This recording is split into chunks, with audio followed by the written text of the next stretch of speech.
pero super nice.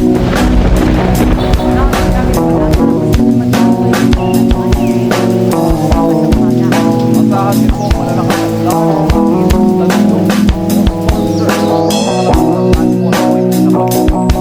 Ay sa pag-asa ng hotel sa construction ay threatening mapapagdala ang banta sa buhay at kaligtasan at maging sitwasyon sa northeastern Bicol region.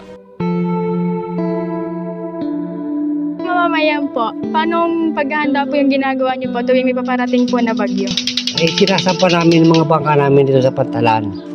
Tapos tulong-tulong kami mga lahat na magdaragat para may sampa yung mga bangka. Okay?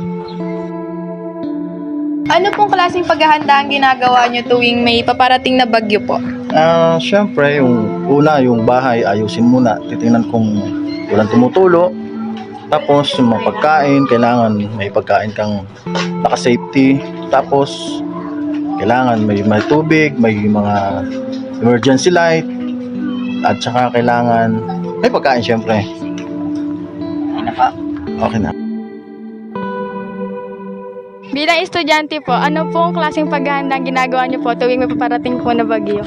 Magtali po ng bubong, tapos magtaas po ng gamit pagdating po ng pagba.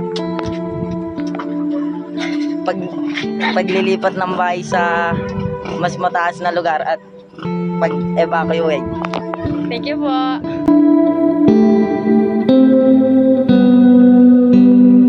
Nakikita siya po sa aking likuran na